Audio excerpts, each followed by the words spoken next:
credits are important regardless of the path your teenager takes. If you're homeschooling high school, then you need to know about high school credits. Understanding high school credits is going to help you create a strong homeschool high school transcript and preparing your teen for life beyond homeschool. If you've ever wondered how many credits your teen needs and how to assign them, you're in the right place. So yes, the idea of planning for high school can feel so overwhelming at first, but let me help you simplify the process so you can confidently plan for high school. Knowing how to track your high school credits and what to track will make this process so much easier. So I am currently on my third high schooler and third driver, help us all, and I know the anxiety that I felt when my oldest was in 8th grade. I didn't have a clue, and in the moment it felt very stressful. But now that I am 3 kids deep, it is totally a piece of cake. So Mom, you can do this, and it is easier than you think.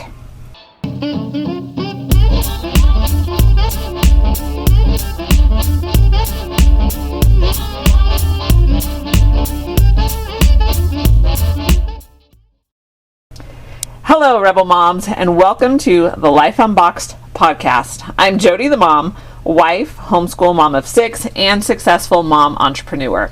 And I am bringing you information and inspiration on raising kids, running a business, and keeping your sanity. You can find the episode show notes, Rebel Mom checklist to help you homeschool confidently, tools to make your work from home life easier, and more information at lifeunboxed.blog. Now let's get back into the show. So why do you need to track high school credits? Because these are going to be very important no matter what path you take to graduation. Yes, you can give a diploma, and you can order one from HSLDA, and it comes real nice, and it has a nice folder, but it is the transcript that is going to validate your diploma. And it is the credits on the transcript that are going to show the completed courses. That means a diploma doesn't carry any weight without the transcript. Colleges, military, or any other institution will always ask for the transcript and not the diploma. It is the credits on the high school transcript that validates your homeschooling high school. The diploma is just the certificate of completion. And if you want to know more about high school transcript and get a template for that, check out the show notes below. Okay, but what exactly are high school credits?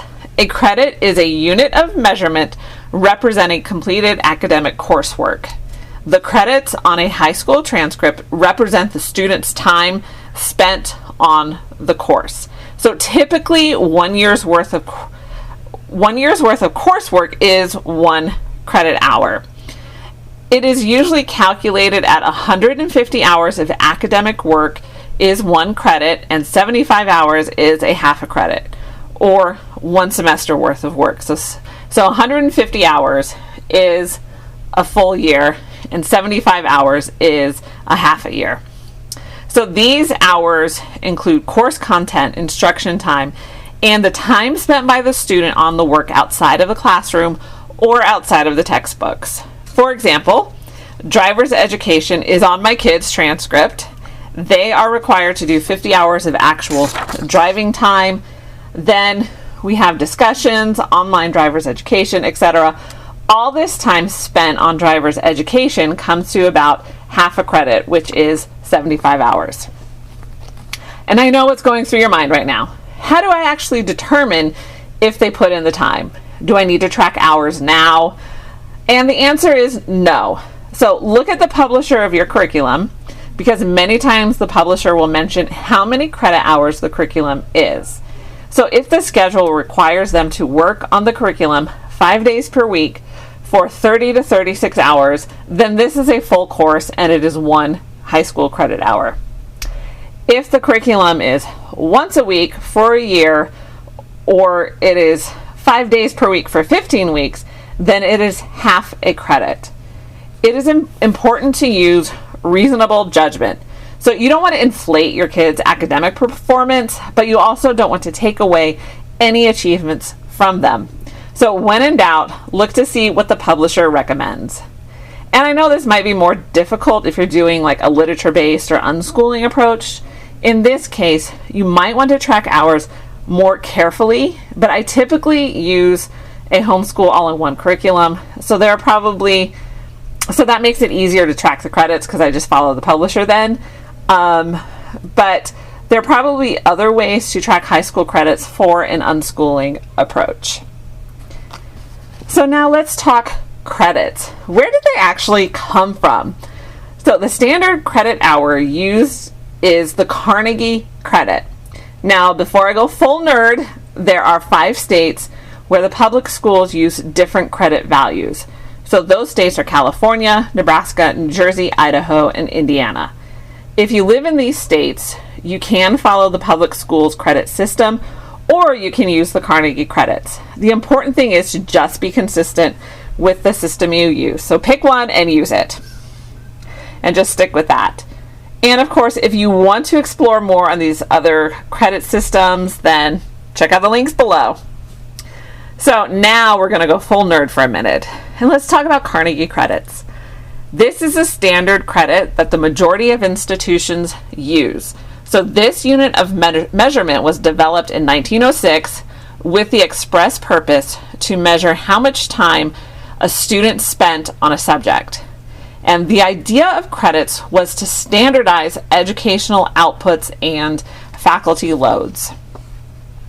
The Carnegie credit originally represented 120 hours of instruction, and this comes out to 1 full hour, 5 days per week, for a total of 24 weeks in a year. Now remember, these hours are not just time spent in the textbook. Any time spent out of the textbook on the subject counts. So I am done going full nerd, and that is probably more information than you actually need, but I like to know the backstory of things, so I had to go look it up. Okay, where are you going to use these high school credits? Credits are added to the high school transcript, and it is the transcript that will validate the diploma given, like we already said. You can't just give a diploma, you also need a transcript. So the most important thing to know about credits is to make sure your child is getting the right ones for his next step. While public school will follow state or district requirements for high school graduation, there aren't any mandated state requirements for high school. So yes, there may be subject requirements in general for homeschoolers, but as of this writing or podcast, states do not mandate graduation requirements. It actually usually goes by district on what's required to graduate. But each state is different, so double check your specific state requirement. Okay, now that's the easy part. Here's the big however. If your student is wanting to go to a 4-year university, attend a 2-year college, join the military, or any other vocational path, all of these institutions will have entrance requirements for high school graduates. So that is the big however. Your student will need a high school transcript showing the specific subject areas that are required by these institutions as completed.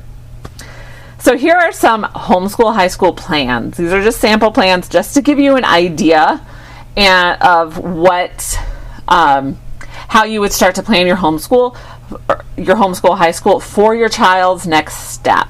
And yes, you can get these in a download, so be sure to check out the links below, the show notes below for the link to the templates. So after high school plans will determine how you plan high school credits, and it will vary. So total high school credits are usually 20 to 30 credits for graduation. And here's a typical graduation plan. And again, this is just given as a suggestion for educational purposes. You really have to do your own research in order to understand what the next step requires. So in general, planning for a 4-year university, that's approximately 26 to 30 credits. And that's 4 credits of English, 4 credits of math, 4 credits of science, usually with a lab, so keep that in mind. 4 credits of history or social studies, a half a credit of personal finance, and just not that I have gained any benefit from this, but I usually have my kids do Dave Ramsey's personal finance course for homeschoolers, and it's great. So a half a credit for health, 1 credit of physical education, 2 credits of foreign language, and this is the same language taken in consecutive years. So if you take Spanish 1 in 10th grade, you need to take Spanish 2 in 11th grade. 1 credit of computer course, and 5 credits of electives. And so electives can be whatever floats your boat. If you want to do graphic design, do graphic design. If you want to do more computer stuff, then do computer stuff.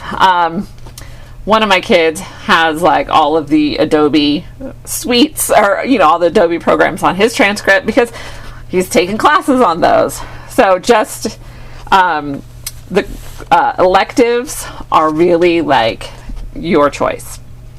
Okay, so planning for a 2-year college, military, or trade school, you're looking at approximately 24 to 28 credits. And that's 4 credits of English, 3 credits of math, 3 credits of science, again with a lab, 3 credits of history, social studies, half a credit of personal finance, half a credit of health, 1 credit of physical education, 2 credits of foreign language, 1 credit of fine arts, and 6 electives. Now, these plans are just to give you a general idea. And full disclosure, none of my 3 teens have followed these plans to the letter. So we used them as a guide and then tailored high school for their interests and for what our goals were for their next step. So yes, they all did 2 years of foreign language and they all did health. My daughter has more language arts classes because that's interests her. My son has more digital art classes because that interests him.